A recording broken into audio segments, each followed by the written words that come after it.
Okay, mini lecture 3, week of October 5th to 9th for AREC 173. So I'm anxious to get back and talk to share some more visuals, which get me excited about this, not just about sort of we dealt with in kind of the agriculture as this kind of major and the largest force of changes in our environment on the planet, right? And many different ways that that's manifest in terms of climate change, in terms of biodiversity loss, in terms of deforestation, and kind of on and on. So what, right? So can we do anything about it? And that's what Johan Rockström's contribution is also to that. The Landsat Commission report is, yes, there's a lot we can do. And I want to kind of illustrate some of those things with some more photographs to kind of get your attention. So I'm going to share my screen. Okay, so mini lecture 3, the type of agriculture matters. Okay, so that's sort of self-explanatory. Okay. So this is thinking about kind of what do we get, and this follows from a kind of group exercise we did in class on Tuesday, the same week, thinking about different types of cooking oil, which are available and produced in different systems around the world.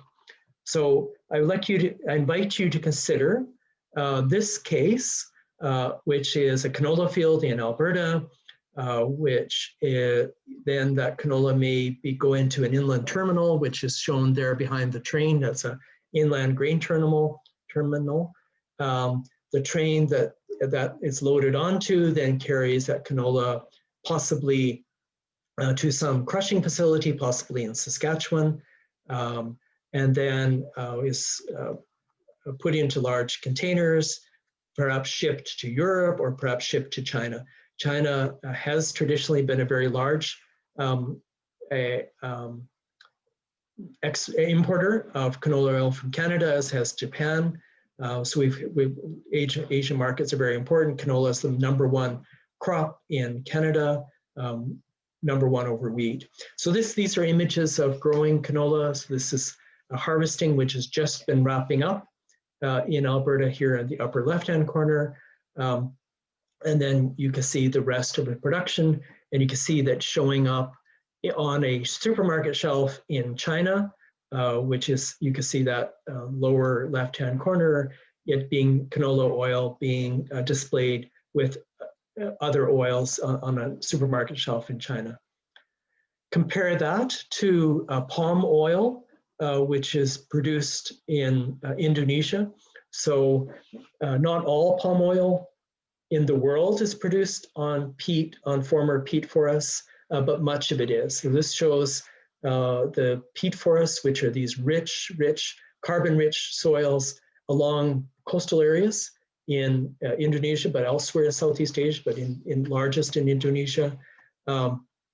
Clearance of those and drainage of those lands then make good palm oil plantations. And you can see a palm oil on the right, the sort of oil palm nuts on the right, and then pressed into palm oil and also used and sold on supermarket shelves around the world. This has a massive environmental footprint. It has a huge impact on land use. It changes the deforestation, changes the land use. There are large emissions of greenhouse gases due to the degradation of these peat soils when they're drained. There can be fires associated with the clearing process, which cause major aerosol loading problems and particulate matter, causing health problems as far away as Singapore and parts of Malaysia. It also, some of these areas are primary forests, which are habitat for things like Sumatran tigers and rhinos. So there's major biodiversity effects as well. So a huge environmental footprint, which the world is starting to deal with, but not as rapidly as they need to. And goes up and down somewhat in Indonesia in terms of its importance as you get more environmentally minded governments or less environmentally minded governments, there's a major push to have the companies involved in these processes to take much more responsibility for where they're buying their products from. And sometimes it seems to work well and sometimes not so well. We talked about this case as well in class in the discussion period this week about tomatoes. Here's tomatoes being grown in southern Greece, which is a nice hot place to be growing tomatoes.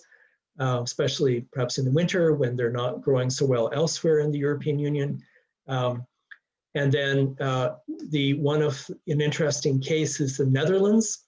Netherlands is just massively efficient and productive in agriculture for such a small country, perhaps leads the world in many, many types of innovations to try to get kind of more and more product produced in a smaller and smaller area. So you can see the way these tomatoes are being grown in this big greenhouse in the Netherlands. So in some ways, it is going to be countries like the Netherlands and the science which goes on there, which helps us to kind of reduce our environmental impact of our global food systems. There are negative effects with this as well, but they've also been somewhat contained, the environmental effects.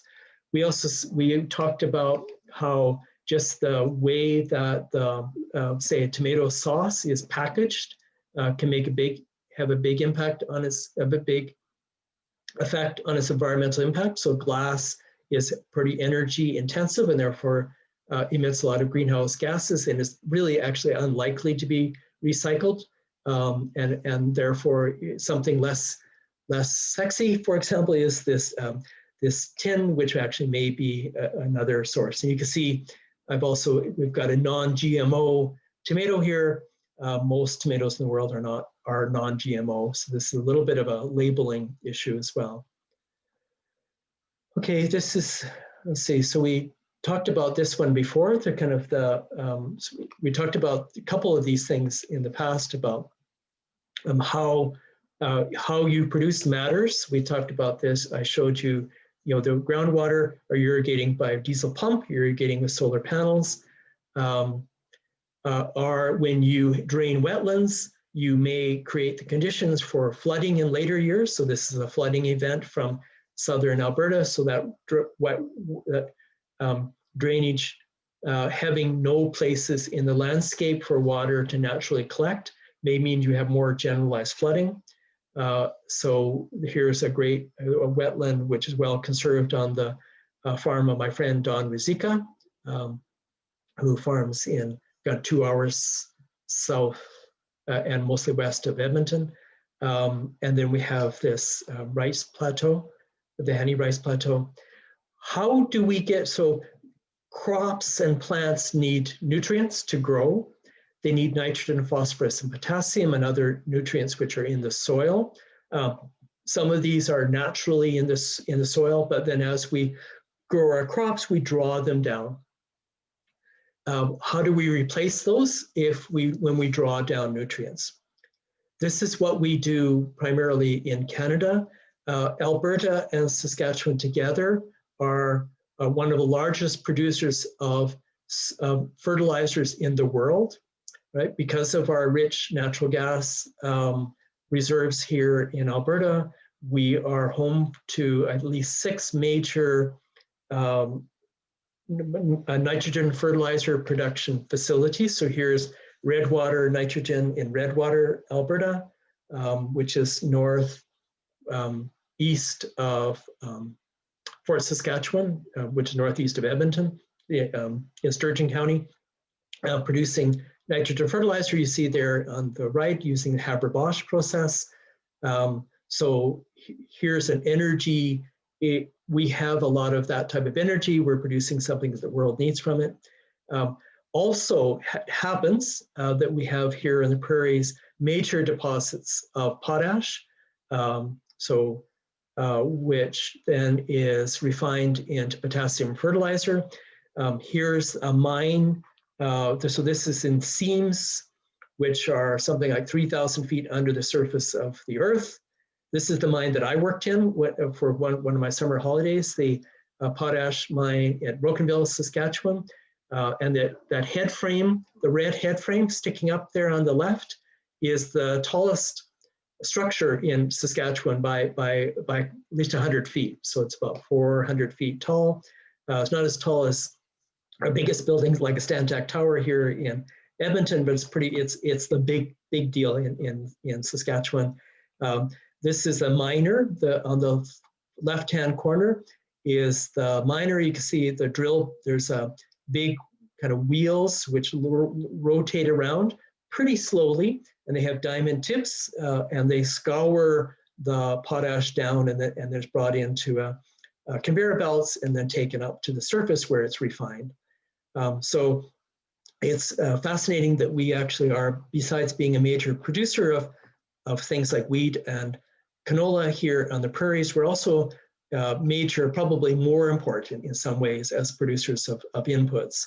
And so as the kind of big demands for food ebb and flow around the world, so do the demands for potash and nitrogen fertilizer from the prairies. Here's a story about one of the major importers around the world is Africa. And here's a story about how Tanzania will build a fertilizer factory. And they have not had their own fertilizer factory. They don't really have they would have to import the energy supply. So if there's energy supplies they can bring in to produce nitrogen fertilizer, then they can. It tends to be pretty big operations. So you can't really do a nitrogen fertilizer factory at a small scale, right, for a small economy. So if for Tanzania to make a go of this, they're probably going to have markets across Africa that they tap into. So that has been, in the case of Africa, that's been a major constraint, is that they have to bring in all of their nitrogen and especially nitrogen fertilizers into the country. And that makes them dependent upon places like Norway and Canada for inputs. So what else could you do other than using these kind of inorganic soil nutrients to fertilize your fields? This is the upper photograph here is a system that I love. It's an integrated pig and banana farm in southern China that I visited with Biodiversity International. So here we have pigs being kept in all those sheds at the top of this big hill. They take the slurry from the manure from the pigs. They integrate it into the water supply that irrigates all of the fields, all of the banana fields that run down the slope of the hill. So they have a way of kind of dealing with a waste, so that waste, both the manure and the urine from the pigs, could be just seen as a problem.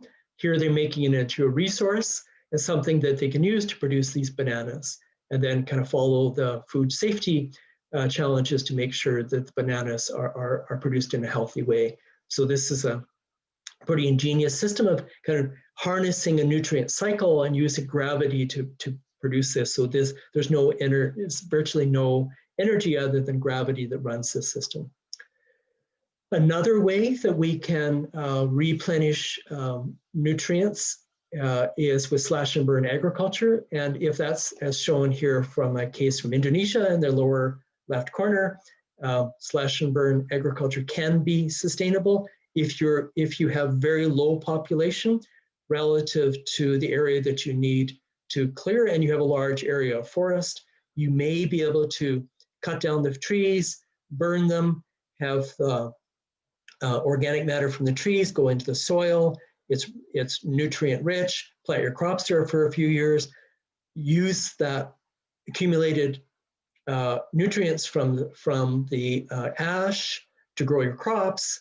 And when you sort of run that down, then you look for another plot to slash and burn and raise your crops in again and rotate around. And if you're able to do like a 20-year cycle, then you might be able to maintain this.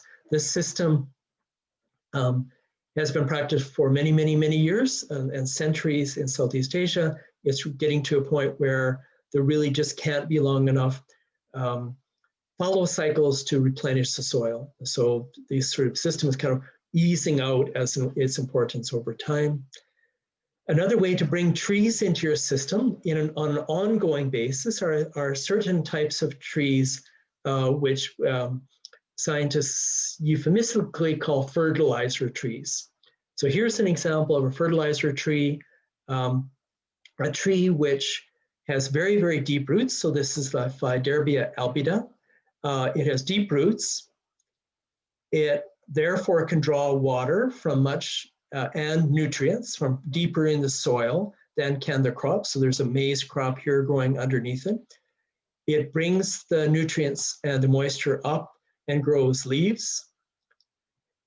And at a certain time of the year, it sheds its leaves. The leaves are nutrient rich and organic matter rich.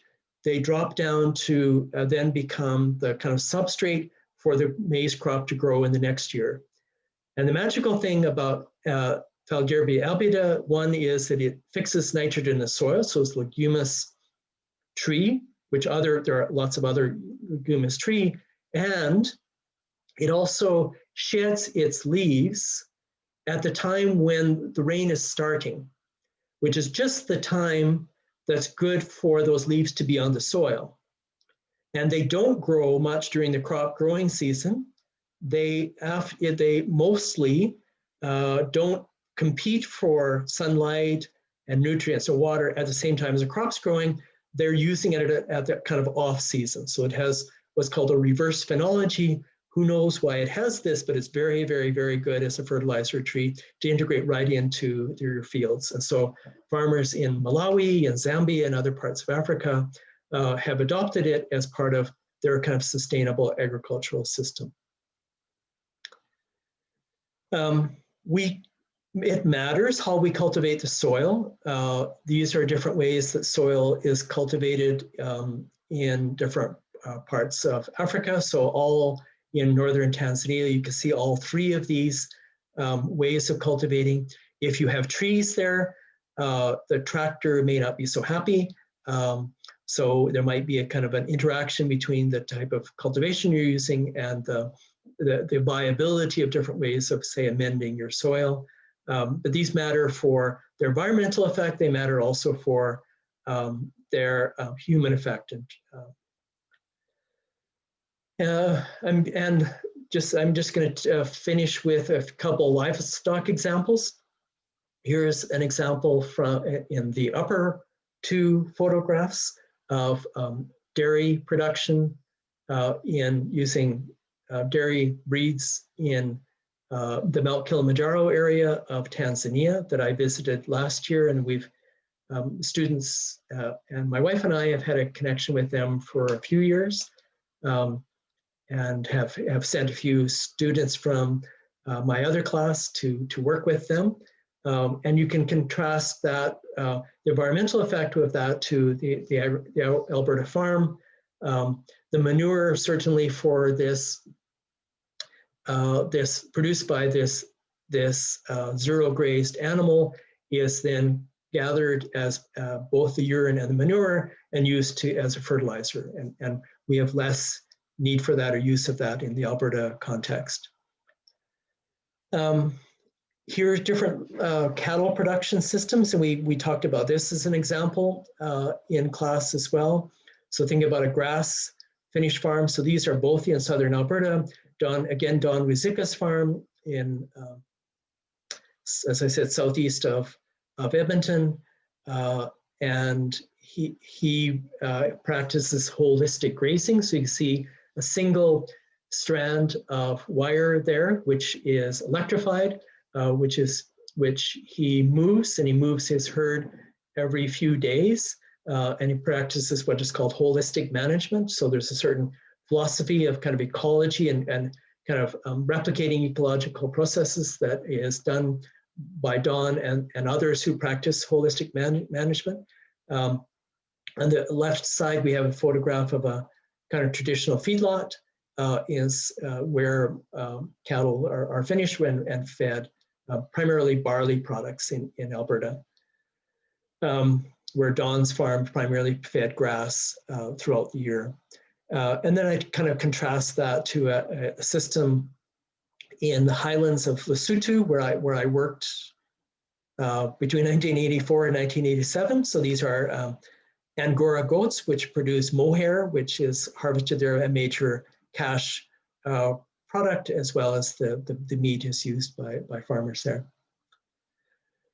Finally, we talked about kind of novel substances, so things like chemicals and heavy metals. So here's different ways that you can deal with weeds. So farmers are always in kind of this competition with weeds for the space. So their plants are in competition for space with weeds. They're also in competition with the insects who would like to come in and eat their plants. And so two ways you can handle that. One is using chemicals, either aerial sprayed or sprayed by tractor in the Alberta case, or sprayed by hand in this case from Asia. Those are alternatives. Using chemical is an alternative that is contributing to aggregation of that, though in waterways. So there's major concerns about that. Another alternative is to control pests. So here it's insects. So there's something called the European corn borer, which is does major damage to maize crops. It has been shown that the European corn borer is killed by something called the Bacillus thuringiensis, Bacillus thuringiensis, or BT, which is a gene from the bacteria. So that bacteria, that's the name of that bacteria, that there's a gene that you can extract from it and insert into the gene of the maize. The maize, when it grows, it actually has that bacteria gene. And when the European corn borer comes to feed, they feed on that and they die. So that's another way of controlling your pests other than chemical. People also have concerns about the other effects of having corn with this property in your ecosystem. But certainly it reduces the amount of chemicals which you're using. So it has a pretty certain positive effect in reducing chemical use and has kind of some questionable kind of negative effects of being in the ecosystem. So I'm going to end this mini lecture there, these kind of two very visual mini lectures, and then kind of get back to some more concepts to finish up the series of lectures today. So I'm going to stop sharing somehow. Wow. Stop sharing, stop recording.